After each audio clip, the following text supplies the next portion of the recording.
ನಮಸ್ಕಾರ ಸ್ನೇಹಿತರೆ, ಖಡಕ್ ಸ್ಟೋರಿಗೆ ಆತ್ಮೀಯ ಸ್ವಾಗತ.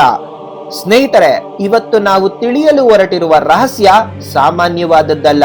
ಇದು ಕೇವಲ ಒಂದು ಸಸ್ಯದ ಬಗ್ಗೆ ಅಲ್ಲ, ಬದಲಾಗಿ ನಿಮ್ಮ ಹಣೆ ಬರಹವನ್ನೇ ಬದಲಿಸಬಲ್ಲ ಒಂದು ದೈವಿಕ ಶಕ್ತಿಯ ಬಗ್ಗೆ. ಒಮ್ಮೆ ಊಹಿಸಿಕೊಳ್ಳಿ, ನಿಮ್ಮ ಕಣ್ಣೆದುರೇ ಇರುವ ಒಂದು ಗಿಡ ವಯಸ್ಸಾದವರನ್ನು ಕೂಡ ಯುವಕರನ್ನಾಗಿ ಮಾಡುವ ಶಕ್ತಿ ಹೊಂದಿದ್ದರೆ ಹೇಗಿರುತ್ತದೆ? ಅಷ್ಟೇ ಅಲ್ಲ, ನೀವು ಆರ್ಥಿಕ ಸಂಕಷ್ಟದಲ್ಲಿದ್ದರೆ, ಸಾಲದ ಬಾಧೆಯಲ್ಲಿದ್ದರೆ, ಇದೇ ಗಿಡ ನಿಮ್ಮ ಪಾಲಿನ ಕಾಮಧೇನುವಾದರೆ ನಿಮಗೆ ಆಶ್ಚರ್ಯವಾಗುವುದಿಲ್ಲವೇ? ಹೌದು, ಸರಿಯಾದ ಸಮಯದಲ್ಲಿ ಸರಿಯಾದ ರೀತಿಯಲ್ಲಿ ಈ ಗಿಡವನ್ನ ಬಳಸಿದರೆ ಹಣದ ಮಳೆ ಸುರಿಯುತ್ತದೆ ಎಂದು ಶಾಸ್ತ್ರಗಳೇ ಹೇಳುತ್ತದೆ. ಶನಿ ದೋಷದಿಂದ ಹಿಡಿದು ದೀರ್ಘಕಾಲದ ಕಾಯಿಲೆಗಳವರೆಗೂ ಎಲ್ಲದಕ್ಕೂ ರಾಮಬಾಣವಾಗಿರುವ ಈ ಸಸ್ಯ ಯಾವುದು? ಇದರ ಹಿಂದಿರುವ ಆ ಪೌರಾಣಿಕ ರಹಸ್ಯವೇನು? ಇದೆಲ್ಲವೂ ತಿಳಿಯುವ ಮೊದಲು ಈ ಸಸ್ಯ ನಿಮ್ಮ ಮನೆಯ ಸುತ್ತಮುತ್ತ ಎಲ್ಲಾದರೂ ಇದೆಯೇ ಎಂದು ಒಮ್ಮೆ ಚೆಕ್ ಮಾಡಿಕೊಳ್ಳಿ. ಬನ್ನಿ, ತಡ ಮಾಡದೆ ಈ ಅದ್ಭುತ ರಹಸ್ಯವನ್ನ ಭೇದಿಸೋಣ. ಸ್ನೇಹಿತರೆ, ನಾವಿಂದು ಮಾತನಾಡುತ್ತಿರುವ ಆ ಸಂಜೀವಿನಿ ಸಸ್ಯದ ಹೆಸರು ಉತ್ತರಣಿ. ಸಂಸ್ಕೃತದಲ್ಲಿ ಇದನ್ನ ಅಪಾಮಾರ್ಗ ಎಂದು, ಕೆಲವು ಹಳ್ಳಿಗಳಲ್ಲಿ ಅಂಡಿಜಾಡು ಅಥವಾ ಚರ್ಚಿತ ಎಂದು ಕರೆಯುತ್ತಾರೆ. ಬಹುಶಃ ನೀವು ಇದನ್ನ ರಸ್ತೆಯ ಬದಿಗಳಲ್ಲಿ, ಹೊಲಗಳಲ್ಲಿ ನೋಡಿಯೇ ಇರುತ್ತೀರಿ. ಆದರೆ ಇದನ್ನ ಕೇವಲ ಒಂದು ಕಳೆ ಗಿಡ ಎಂದು ಭಾವಿಸಿ ತುಳಿದು ನಡೆಯುವ ಮುನ್ನ ಇದರಲ್ಲಿರುವ ತ್ರಿಮೂರ್ತಿಗಳ ಶಕ್ತಿಯ ಬಗ್ಗೆ ನೀವು ತಿಳಿಯಲೇಬೇಕು. ಇದು ಸಾಮಾನ್ಯವಾಗಿ 60ರಿಂದ 120 ಸೆಂಟಿಮೀಟರ್ಗಳಷ್ಟು ಎತ್ತರ ಬೆಳೆಯುತ್ತೆ. ಇದರಲ್ಲಿ ಕೆಂಪು ಮತ್ತು ಬಿಳಿ ಎಂಬ 2 ವಿಧಗಳಿದ್ದು, ಬಿಳಿ ಬಣ್ಣದ ಉತ್ತರಣಿ ಗಿಡ ಸಿಕ್ಕರೆ ನೀವು ಅದೃಷ್ಟವಂತರು. ಯಾಕಂದರೆ ಅದು ಹೆಚ್ಚು ಪರಿಣಾಮಕಾರಿ ಮತ್ತು ದೈವಿಕ ಶಕ್ತಿ ಉಳ್ಳದ್ದು.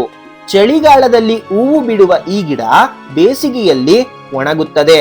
ಆದರೆ ಈ ಗಿಡದ ಪ್ರತಿಯೊಂದು ಭಾಗದಲ್ಲೂ, ಅಂದರೆ ಎಲೆ, ಕಾಂಡ, ಬೇರು ಮತ್ತು ಬೀಜಗಳಲ್ಲಿ ಅಗಾಧ ಶಕ್ತಿ ಅಡಗಿದೆ ಎಂದು ನಿಮಗೆ ಗೊತ್ತಾ?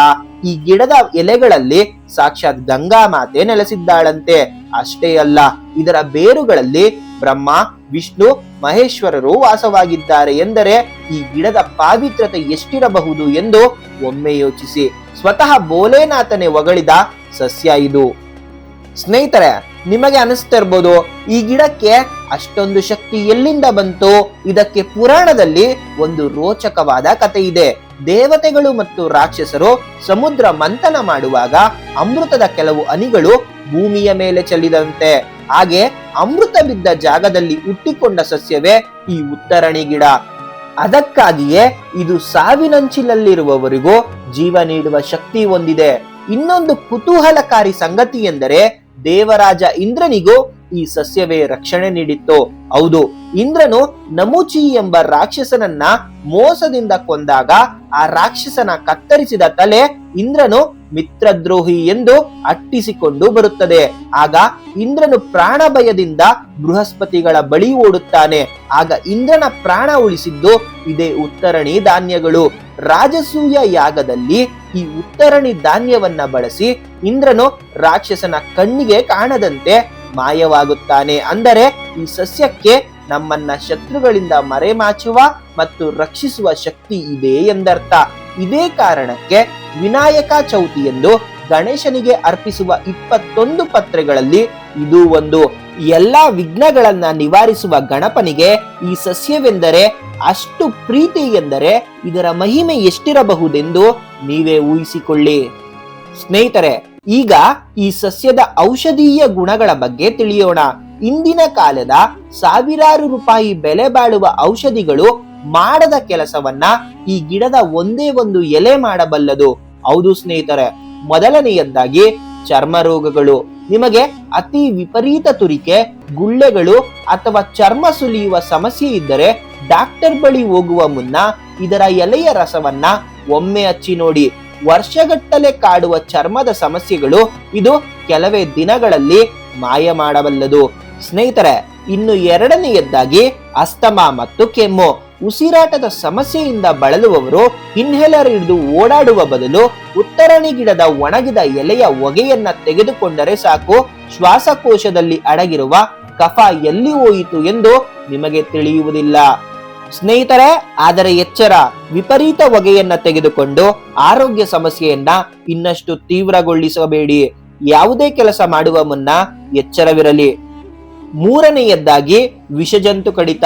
ಹೌದು, ಚೇಳು, ಜೇನುನೊಣ ಅಥವಾ ಕಣಜ ಕಚ್ಚಿದರೆ ತಕ್ಷಣ ಇದರ ಎಲೆಯನ್ನ ಅರಿದು ಹಚ್ಚಿ ಆ ಘೋರವಾದ ನೋವು ಮತ್ತು ವಿಷ ಎರಡು ಕ್ಷಣಾರ್ಧದಲ್ಲಿ ಇಳಿದು ಹೋಗುತ್ತದೆ. ನಾಲ್ಕನೆಯದ್ದಾಗಿ ಹಲ್ಲು ನೋವು. ಹಲ್ಲು ನೋವಿನಿಂದ ನಿದ್ದೆ ಬಾರದೆ ಒದ್ದಾಡುತ್ತಿದ್ದೀರಾ? ಸ್ನೇಹಿತರೆ, ಇದರ ಬೀಜದ ಪುಡಿ, ಉಪ್ಪು ಮತ್ತು ಕರ್ಪೂರ ಸೇರಿಸಿ ಪೇಸ್ಟ್ ಮಾಡಿ ಹಚ್ಚಿ ದಂತ ವೈದ್ಯರ ಬಳಿ ಹೋಗಿ ಹಲ್ಲು ಕೀಳಿಸುವ ಅವಶ್ಯಕತೆಯೇ ಬರುವುದಿಲ್ಲ. ಅಷ್ಟು ಶಕ್ತಿಶಾಲಿ ಇದರ ಪರಿಣಾಮ. ಇನ್ನು ಐದನೆಯದ್ದಾಗಿ ಬೊಜ್ಜು ಕರಗಿಸಲು. ಎಲ್ಲಕ್ಕಿಂತ ಮುಖ್ಯವಾಗಿ ನೀವು ತೂಕ ಇಳಿಸಿಕೊಳ್ಳಲು ಸರ್ಕಸ್ ಮಾಡುತ್ತಿದ್ದರೆ ಇದರ ಎಲೆಯ ರಸಕ್ಕೆ ಎಳ್ಳೆಣ್ಣೆ ಸೇರಿಸಿ ಕುದಿಸಿ ಹೊಟ್ಟೆಗೆ ಹಚ್ಚಿ ಜಿಮ್ಗೆ ಹೋಗದೆಯೇ ನಿಮ್ಮ ದೇಹದ ಕೊಬ್ಬು ಬೆಣ್ಣೆಯಂತೆ ಕರಗುವುದನ್ನ ನೀವೇ ನೋಡುತ್ತೀರಿ. ಸ್ನೇಹಿತರೆ, ಆರೋಗ್ಯವಷ್ಟೇ ಅಲ್ಲ, ನಿಮ್ಮ ಮನೆಯ ದಾರಿದ್ರ್ಯವನ್ನ ಕಳೆದು ಸಾಕ್ಷಾತ್ ಮಹಾಲಕ್ಷ್ಮಿಯನ್ನೇ ಮನೆಗೆ ಕರೆಸುವ ಶಕ್ತಿ ಇದಕ್ಕಿದೆ. ಆದರೆ ಎಚ್ಚರ, ಈ ತಾಂತ್ರಿಕ ವಿಧಾನವನ್ನ ಮಾಡುವಾಗ ಒಂದು ಸಣ್ಣ ತಪ್ಪಾದರೂ ಫಲಿತಾಂಶ ಸಿಗುವುದಿಲ್ಲ. ಹಾಗಾಗಿ ಗಮನವಿಟ್ಟು ಕೇಳಿ. ನಿಮಗೆ ಶನಿ ದೋಷ, ರಾಹು ಕೇತುಗಳ ಕಾಟವಿದ್ದರೆ ಅಥವಾ ಎಷ್ಟೇ ದುಡಿದರೂ ಕೈಯಲ್ಲಿ ಹಣ ನಿಲ್ಲುತ್ತಿಲ್ಲ ಎಂದಾದರೆ ಗುರುವಾರ ಅಥವಾ ಶುಕ್ರವಾರದಂದು ಈ ಪ್ರಯೋಗ ಮಾಡಿ. ಸ್ನೇಹಿತರೆ, ಮೊದಲನೆಯದ್ದಾಗಿ ಶುಭ ಮುಹೂರ್ತದಲ್ಲಿ ಉತ್ತರಣಿ ಗಿಡವನ್ನ ಬೇರು ಸಮೇತ ಕಿತ್ತು ತನ್ನಿ. ಎರಡನೆಯದ್ದಾಗಿ ಅದನ್ನ ಒಣಗಿಸಿ ಸುಟ್ಟು ಬೂದಿ ಮಾಡಿ ಅಥವಾ ಅದರ ಬೇರನ್ನ ತಾಯಿತದಲ್ಲಿ ತುಂಬಿಸಿ. ನಂತರ ಒಂದು ಕೆಂಪು ಬಟ್ಟೆಯಲ್ಲಿ ಗೋಮಯ ಅಂದರೆ ಸಗಣಿ ಮತ್ತು ಈ ತಾಯಿತವನ್ನ ಇರಿಸಿ ಗಂಟು ಕಟ್ಟಿ ನಂತರ ಅದನ್ನ ದೇವರ ಮನೆಯಲ್ಲಿಟ್ಟು ಓಂ ನಮೋ ಭಗವತೆ ವಾಸುದೇವಾಯ ಎಂದು 121 ಬಾರಿ ಮತ್ತು ಓಂ ಲಕ್ಷ್ಮೀ ನಮಃ ಎಂದು 11 ಬಾರಿ ಜಪಿಸಿ. ಸ್ನೇಹಿತರೆ, ಹೀಗೆ ಮಾಡಿದರೆ ಏನಾಗುತ್ತದೆ ಅಂತ ಗೊತ್ತೇ? ಈ ಗಿಡದಲ್ಲಿರುವ ಆಕರ್ಷಣಾ ಶಕ್ತಿಯು ನಿಮ್ಮ ಮನೆಯಲ್ಲಿರುವ ನಕಾರಾತ್ಮಕ ಶಕ್ತಿಯನ್ನ ಹೊರಹಾಕಿ ಆಯಸ್ಕಾಂತದಂತೆ ಹಣ ಮತ್ತು ನೆಮ್ಮದಿಯನ್ನ ಎಳೆದು ತರುತ್ತದೆ. ಇದನ್ನ ನಂಬಿಕೆಯಿಂದ ಮಾಡಿದರೆ ನಿಮ್ಮ ಮುಂದಿನ 7 ಜನ್ಮಗಳಿಗೂ ಬಡತನ ಬರುವುದಿಲ್ಲ ಎಂಬ ಪ್ರತೀತಿ ಇದೆ. ನೋಡಿದ್ರಲ್ಲ ಸ್ನೇಹಿತರೆ, ನಮ್ಮ ಪೂರ್ವಜರು ಸುಮ್ಮನೆ ಯಾವುದೇ ಗಿಡವನ್ನ ಪೂಜಿಸುತ್ತಿರಲಿಲ್ಲ. ಉತ್ತರಣಿ ಎಂದರೆ ಕೇವಲ ಗಿಡವಲ್ಲ, ಅದೊಂದು ಅದ್ಭುತ ಶಕ್ತಿ. ಈ ಮಾಹಿತಿಯನ್ನ ಕೇವಲ ಕೇಳಿ ಬಿಡಬೇಡಿ, ಒಮ್ಮೆ ಪ್ರಯತ್ನಿಸಿ ನೋಡಿ. ನಂಬಿಕೆ ಇದ್ದರೆ ಕಲ್ಲು ಕೂಡ ದೇವರಾಗುತ್ತದೆ. ಅಂತಹದರಲ್ಲಿ ಸಾಕ್ಷಾತ್ ದೇವತೆಗಳೇ ನೆಲೆಸಿರುವ ಈ ಗಿಡ ನಿಮ್ಮ ಕೈ ಹಿಡಿಯದೇ ಇರುತ್ತದೆಯೇ? ನಿಮ್ಮ ಜೀವನದಲ್ಲಿಯೋ ಈ ಗಿಡದಿಂದ ಏನಾದರೂ ಒಳ್ಳೆಯ ಬದಲಾವಣೆಗಳಾಗಿದ್ದರೆ ಅಥವಾ ಈ ಗಿಡದ ಬಗ್ಗೆ ನಿಮಗೆ ಬೇರೆ ಏನಾದರೂ ತಿಳಿದಿದ್ದರೆ ದಯವಿಟ್ಟು ಕಮೆಂಟ್ ಬಾಕ್ಸ್ ನಲ್ಲಿ ತಿಳಿಸಿ. ಇದರಿಂದ 10 ಜನರಿಗೆ ಒಳ್ಳೆಯದಾಗುತ್ತದೆ. ಈ ಅದ್ಭುತ ಮಾಹಿತಿ ನಿಮಗೆ ಇಷ್ಟವಾಗಿದ್ದರೆ ಈ ವಿಡಿಯೋಗೆ ಒಂದು ಲೈಕ್ ಕೊಡಿ. ನಿಮ್ಮ ಸ್ನೇಹಿತರು ಮತ್ತು ಸಂಬಂಧಿಕರಿಗೂ ತಪ್ಪದೆ ಶೇರ್ ಮಾಡಿ. ಅವರಿಗೂ ಈ ಸಂಜೀವಿನಿಯ ಪರಿಚಯವಾಗಲಿ. ಇದೇ ರೀತಿಯ ಮತ್ತಷ್ಟು ರೋಚಕ ಮತ್ತು ಉಪಯುಕ್ತ ಮಾಹಿತಿಗಾಗಿ ನಮ್ಮ ಖಡಕ್ ಸ್ಟೋರಿ ಯೂಟ್ಯೂಬ್ ಚಾನೆಲ್ ಅನ್ನ ತಪ್ಪದೆ ಸಬ್ಸ್ಕ್ರೈಬ್ ಮಾಡಿ. ಮುಂದಿನ ವಿಡಿಯೋದಲ್ಲಿ ಮತ್ತೊಂದು ಅದ್ಭುತ ರಹಸ್ಯದೊಂದಿಗೆ ಭೇಟಿಯಾಗೋಣ. ಅಲ್ಲಿಯವರೆಗೂ ಸ್ನೇಹಿತರೆ, ನಿಮ್ಮ ಆರೋಗ್ಯದ ಮೇಲೆ ಗಮನವಿರಲಿ.